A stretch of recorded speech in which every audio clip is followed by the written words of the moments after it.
What's going on, guys? Today I want to give a quick shout out to Joey and Connor, who helped me complete this video by getting a bunch of footage for me. I'm home for the holidays and as a result wasn't able to get as much footage as I wanted, and they came in clutch and helped me out, so thank you to both of you guys.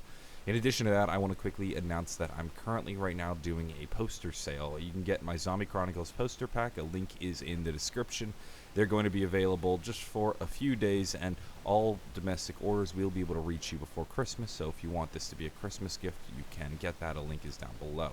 In addition to that, today, Black Friday only, I'm doing a $10 off sale, so if you want to get $10 off your posters, you can do that. You have until midnight to get your order in. Anyway, let's jump into it.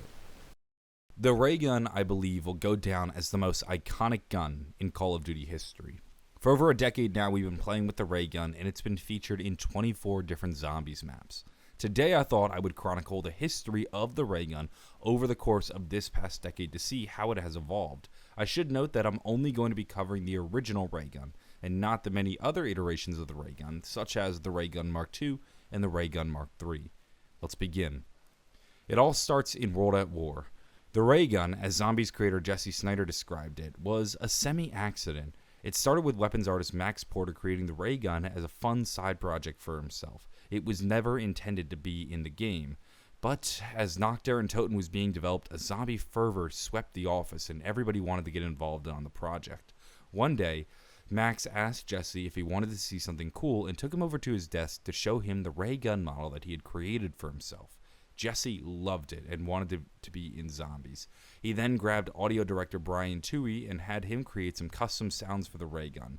Then particle effects lead Barry Whitney created the iconic ray gun shot that we see in game. Finally, Jimmy Zielinski created the animations for the ray gun, and with that done, the ultimate zombie killing machine was complete.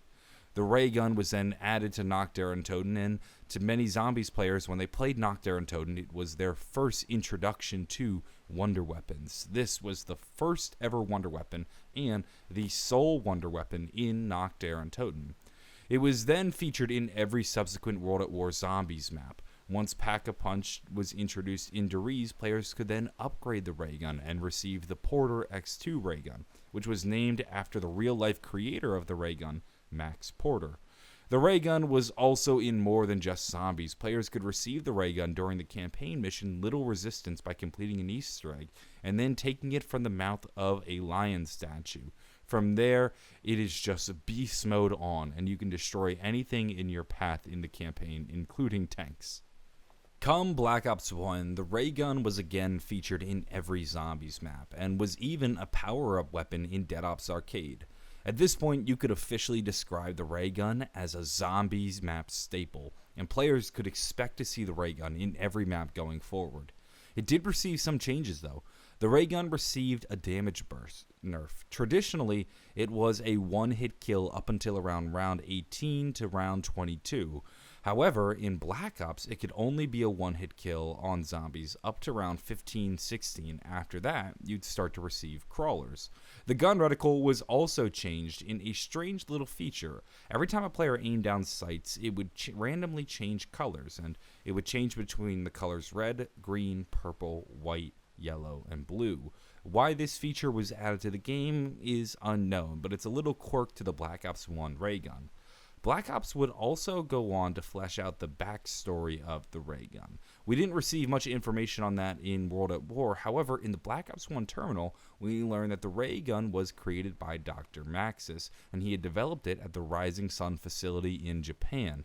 In addition to that, we learned how the ray gun works. The ray gun is powered by a combination of element 115 and cold fusion technology. That's why when you reload the gun, you'll notice what are called cold cell batteries are thrown out of the gun and then replaced by new functioning cold cell batteries. In Black Ops 2, the ray gun then received minor changes. Splash damage was reduced, and many of the ray gun animations, such as the sprinting animation, were updated from the original ones that Jimmy Zielinski had made.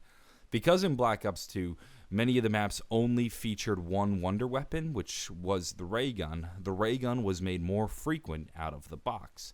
In Black Ops 2, the ray gun also received its first ever mid-season change. With the release of Buried, the ray gun's textures were updated. You'll notice that in Buried, the ray gun has a green barrel as opposed to a traditional blue barrel. Also, when you pack-a-punch the ray gun in Buried, you'll notice that the barrel is now red as opposed to a more lively and animated blue. There was also a persistent perk added to Black Ops 2 in which players who frequently downed in the early rounds would be able to purchase a ray gun off the wall for 500 points by going and buying an Olympia. Black Ops 3 probably features the most stagnant ray gun. Remember that at this point in the series, players had been playing with the ray gun for over 4 games now, and we've had an onslaught of different wonder weapons, as well as shiny new toys like the Ray Gun Mark II and the Ray Gun Mark III. You could make the argument that players were starting to get bored of the ray gun, and it was starting to lose its luster. In Black Ops 3, though, it returned to its original blue barrel design, and also, when you pack-a-punch the ray gun in Black Ops 3, it featured a red barrel. This was a departure from the updated ray gun found in the end of Black Ops 3 with the green barrel. There were also a few minor aesthetic changes, such as an update to the reload animation, and the particle effect animations also received an update. Beyond that, though, the ray gun plays and handles virtually the same as the ray gun in Black Ops 3. The only real difference between the ray gun in Black Ops 3 and the ray gun in Black Ops 4 is just a few minor aesthetic changes. Black Ops 4 features 2 completely different storylines: the Chaos story and the Ether story. And Jason Blundell has made it abundantly clear that these 2 stories are separate from one another, and they do not connect in any way. As a result, nothing from the Ether story will bleed into the Chaos story. This plays out in-game with the ray gun not being featured in the maps 9 and Voyage of Despair. Now, this might not sound like much, but this is a historic change for Call of Duty Zombies. These were the first 2 new maps to not feature the ray gun in over a decade of Zombies. Every single zombie map prior to this featured the ray gun. And this decision was made because the ray gun doesn't belong in the canon of the Chaos story. It belongs to the Ether story. So it doesn't make sense for the ray gun to bleed from the Ether story into the Chaos story. They didn't want these 2 stories merging together, and as a result, the ray gun was dropped from 9 and Voyage of Despair.